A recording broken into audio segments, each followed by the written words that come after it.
I wanted to do something a little bit different and something which I've been thinking about quite a long time. It's more a little bit, where did Cardijn get his ideas from? It's something that's I've wondered about ever since I worked for the YCW back here in Australia long ago. But who invented the C Judge Act, in fact, is a question that's long fascinated me. And of course, Google's got an answer to everything, and if you type in Joseph Cardijn C Judge Act, you'll see 2,200 references to Cardijn.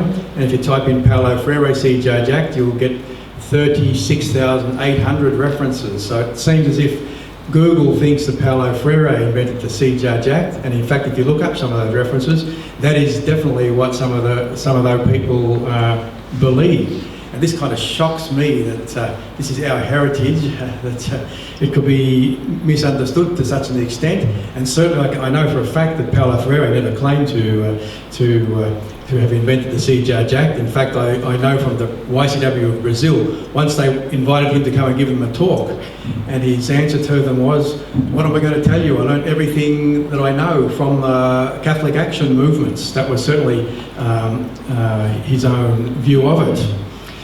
Another couple of experiences that I had which sort of pushed me to think about this was, it's a bit like the Santa Maria thing.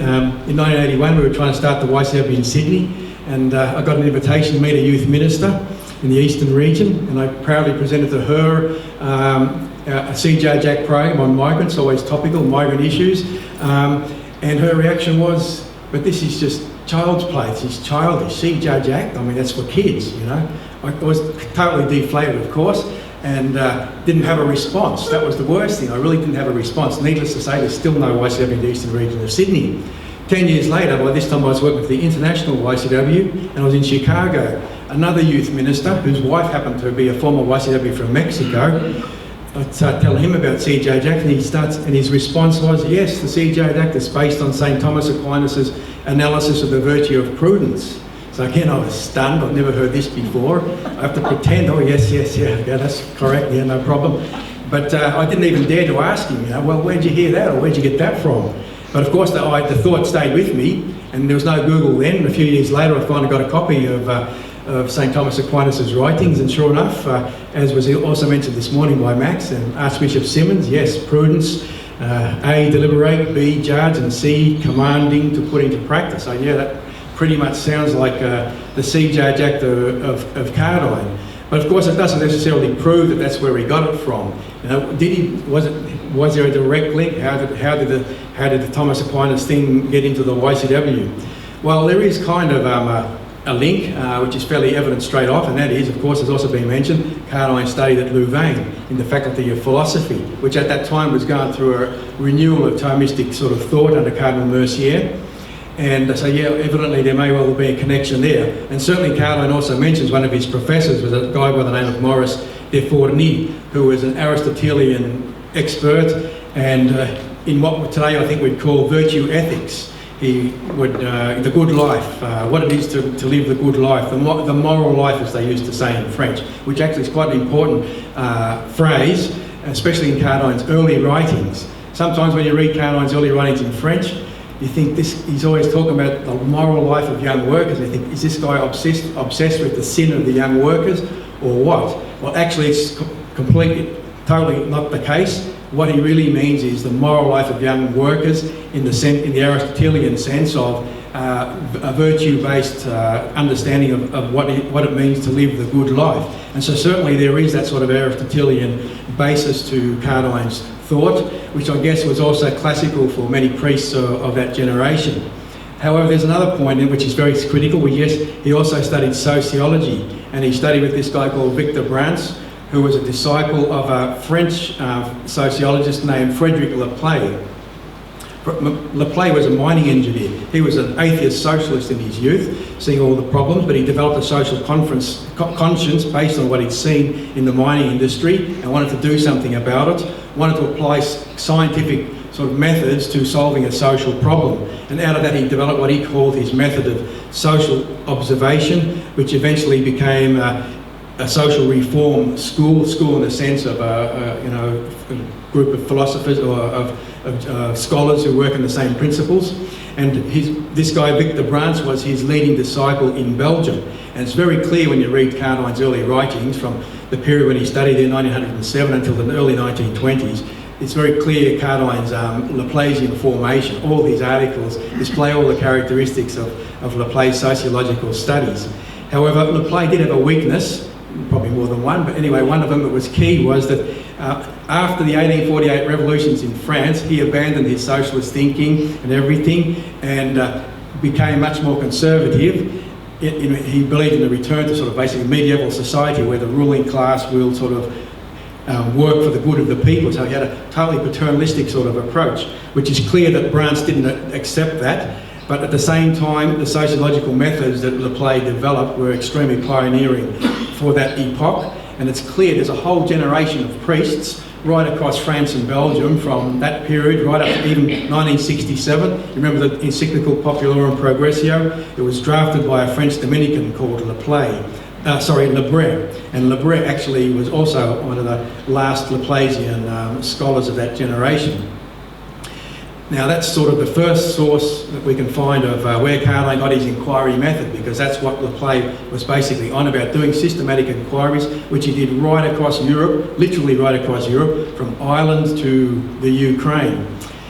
However, there's much more to the story than that, as I also discovered, and Cardijn gives us the clues to where he got all these ideas from, and it's only in a small one-page document called Mes Lectures, My Reading, which at the end of his life he wrote a series of these small one-page papers for the historians as to where we got his ideas and how it all happened.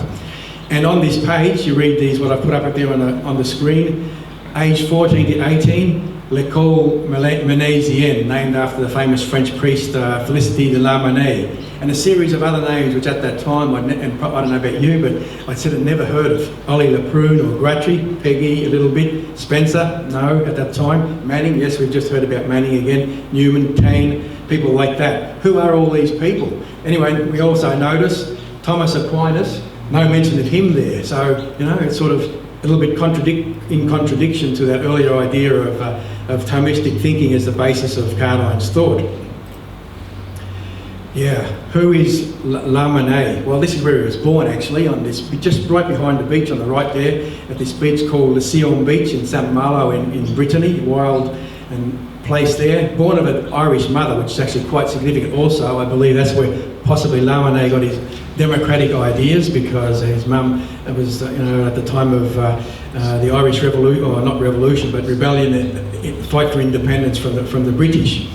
But he grew up through the French Revolution, was conservative, but when after France went back to a monarchical system, which was based on an alliance between church and state, bringing order to the people, this was also the time of the beginnings of the Industrial Revolution in Europe and in France. And Lamennais could see that all these crowds of people moving into the city, the old system was never going to work with this new generation of people. And he felt that there was a betrayal by the church of its going back to the old alliance with the ruling powers of the people. He believed that the church had to return to its roots with a new alliance with the people, or in other words, the poor, and get away from this idea of a church ruling by authority and based on the idea of internal freedom, freely believing in what Jesus taught. These are pretty much the key ideas of Lamennais. Of course, he got into a lot of trouble about them, especially with a book called Words of a Believer, which even today it's a spine-chilling book. You can imagine the impact it had at the time. It's in effect a prophetic, in the Old Testament sense of the word. It's a prophetic attack on those structures of an alliance between the church and the state. Now, Cardijn was reading this at the age of 14. Remember when he came back from the seminary after his first year in the seminary, and his former students who'd gone to work in the factories all rejected him? This is what he started reading, Lamennais.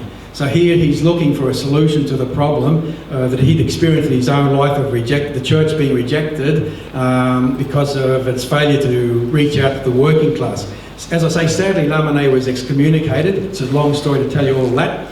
Many people felt Lamennais' ideas were right, including the founder of the St Vincent de Paul Society, Frederick Ozanam.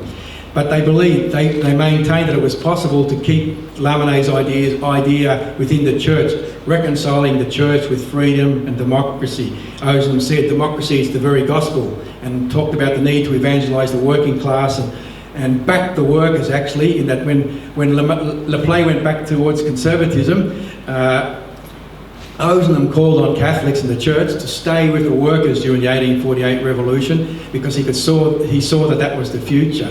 Now, you know that other famous thing in the YCW of Pius XI told Cardijn how the greatest tragedy of the 19th century was the loss of the working class? Actually, that is about 1848. The tide, you know, Shakespeare says there was a tide in the affairs of men. Well, that tide was, according to Ozanam, was 1848. The church had the chance to reach out to the working class, proved incapable of doing so, and as a result, the working class slid away. And so that's clearly how Cardijn understood it, and certainly Ozanam was one of the big figures. If we want to understand Cardijn's thinking, Ozanam is an absolutely key figure in that. He was recruited as a teacher by this guy here, Alphonse Gratry, another person that nobody in France today has even heard of as well. He also happened to be a friend of Laplace. You'll see through this story, all these people were linked to each other. They all lived around the 6th district of France. Does anybody know the Saint-Sulpice Church in Paris? If you do, right. All happened within 500 metres of Saint-Sulpice Church over a period of 50 years, all this development. When Newman was refounding the oratory in the UK, almost exactly in parallel, Gratry was doing the same thing in France. But he was a philosopher. From a philosophical point of view, being the scientific period as well, he also was very big on this idea of inductive thinking, starting from reality and the facts basically, and reaching conclusions. And actually, in his philosophy, he also draws a link between that and the divine, because if you follow a deductive approach, there's never anything new, because you can never go beyond your original starting point. In an inductive method, it leaves space for newness, which for him was openness to the divine.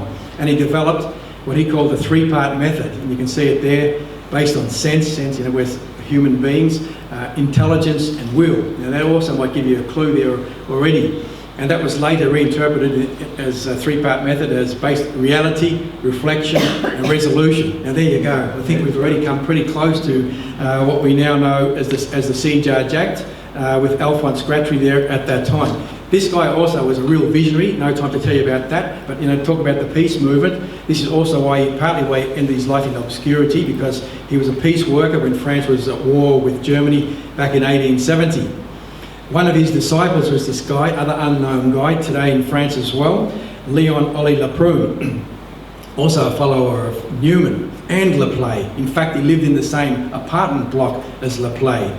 And he personally modelled his life on Ozanam, to the extent that people at the end of his life, after he died probably, started calling him the second Ozanam. So you see how all this thing is all linked together.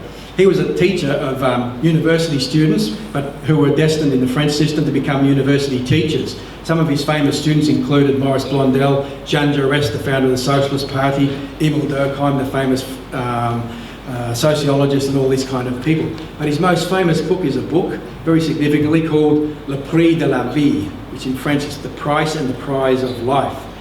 Here are some of the ideas. Life is action. And in the second edition of this book, what does he say? See clearly, judge well, and decide.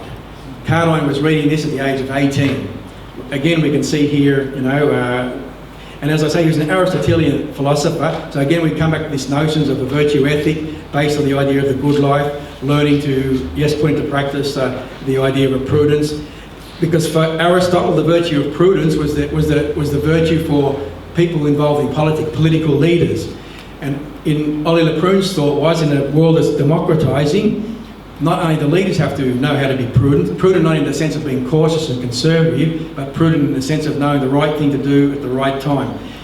In a new democracy, everybody needs to know how to be prudent. Therefore, everybody needs to learn to see clearly, to judge well, and to decide.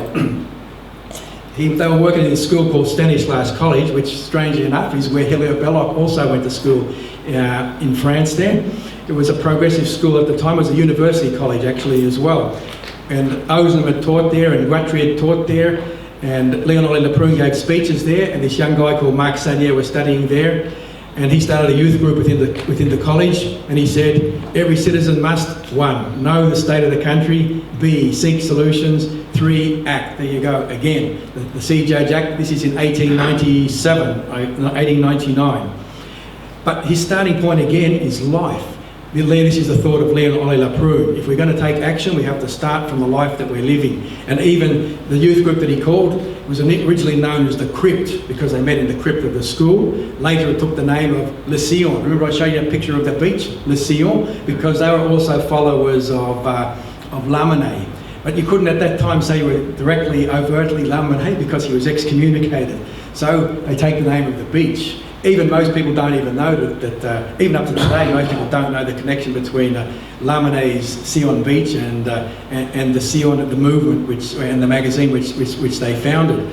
But it became a movement. They worked following all these methods. The interesting thing is, they were formed in the Le Play method, but as I said, at that time the Le Play method was a top-down method for big people to solve the problems of the poor. Their idea was, students, workers, we get together and we solve our own problems, but applying the Le Play principles. And again, they didn't articulate it, but CJAJ Act is there almost explicitly, but not formularised as Cardijn did later. They also developed a definition of democracy, which they described as maximising the conscience, in French it's the same word for conscience and consciousness, maximising the consciousness and the responsibility of each person. And they built the whole movement around that. They called it their method of democratic education. And that was really, in effect, what we now call the CJAJ Act. I won't go into details there, it's a long story, but it's an incredible story. That's why I call this movement the Sillon, the prototype of the YCW, because it very clearly anticipated the methods, and in fact not just anticipated, put into practice many of the methods that Cardijn picked up on. Not only Cardijn, many of the founders of the YCW later picked up on these methods. The same thing, tragic, our history in the church so tragic. The church